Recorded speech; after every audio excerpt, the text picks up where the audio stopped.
Conheça um pouco da história de Santo Afonso Maria de Ligório.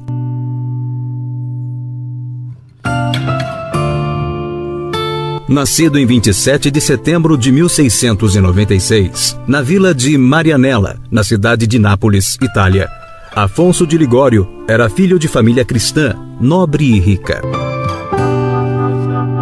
Seus pais perceberam logo que Afonso tinha uma inteligência privilegiada. Por isso, fizeram questão de dar a ele as condições para que estudasse nas melhores escolas e universidades. Seu pai dedicava-se a prepará-lo nos estudos e sua mãe ocupava-se em formá-lo na fé cristã. E, de fato, sua mãe fez dele um cristão fervoroso.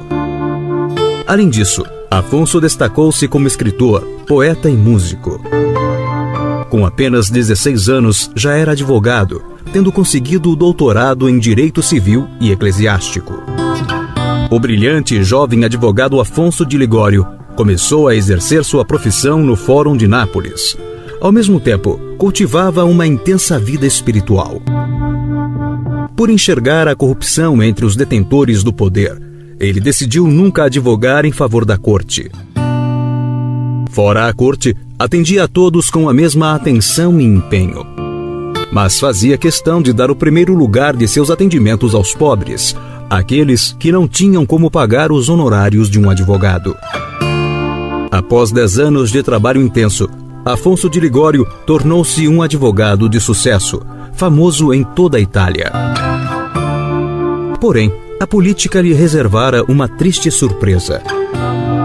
Em razão da influência de alguns poderosos, ele perdeu uma causa importante injustamente. A perda dessa causa teve uma enorme repercussão, prejudicando uma faixa social menos favorecida. Isso fez com que ele tivesse uma grande desilusão. Ele já vinha refletindo e escrevendo sobre a corrupção moral de sua época. Assim, depois desse fato, ele abandonou tudo e decidiu entrar para a vida religiosa. Seu pai, a princípio, não queria que ele seguisse a vida religiosa. Porém, quando percebeu a alegria de seu filho ao renunciar aos títulos de nobreza e à herança, aceitou e viu que esta era verdadeiramente sua vocação. Afonso estudou teologia e foi ordenado padre aos 30 anos no ano de 1726.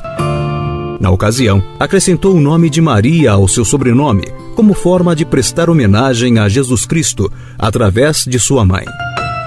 A partir daí, todos os seus talentos e inteligência foram colocados a serviço do Evangelho. Logo destacou-se sua caridade e bondade para com os pobres. Tinha especial apreço em levar conforto espiritual a todos. Tornou-se um grande pregador, mesclando a ciência da oratória com o poder de Deus. Suas palavras reconciliavam inimigos, orientavam os desnorteados, consolavam os aflitos e curava corações. Santo Afonso tinha um poderoso lema de vida, tirado do Evangelho de São Lucas: Deus me enviou para evangelizar os pobres. Para melhor viver e aplicar esse lema, fundou a Congregação do Santíssimo Redentor, que ficou conhecida em todo o mundo como a Congregação dos Padres Redentoristas. A missão dos redentoristas é exclusivamente o da pregação aos pobres, procurando regiões de população menosprezada, levando missões e retiros espirituais.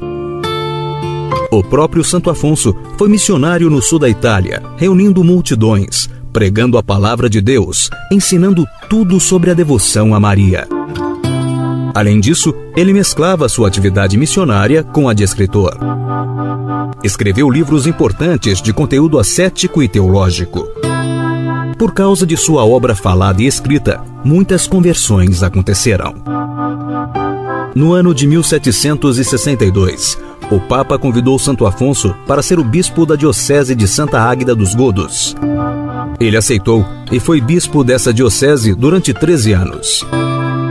Ao final desse tempo, ele se retirou para um convento dos redentoristas, impossibilitado de continuar à frente da diocese em razão de uma artrite degenerativa deformante. Mas no convento, ele não ficou parado. Já quase cego e paralítico, ele completou sua obra literária, extensa e importantíssima. escreveu nada menos que 120 livros e tratados. Entre os mais conhecidos, destacam-se Glórias de Maria, Teologia Moral, Visitas ao Santíssimo Sacramento e o Tratado sobre a Oração. Santo Afonso Maria de Ligório viveu ainda 12 anos, passando por muito sofrimento físico, e veio a falecer com 91 anos. Era o dia 1º de agosto de 1787, na cidade de Salerno, Itália. Foi canonizado no ano de 1839. Alguns anos mais tarde, em 1871, foi declarado doutor da Igreja. Em 1950, o Papa Pio XII declarou-o padroeiro dos confessores e dos teólogos de teologia moral.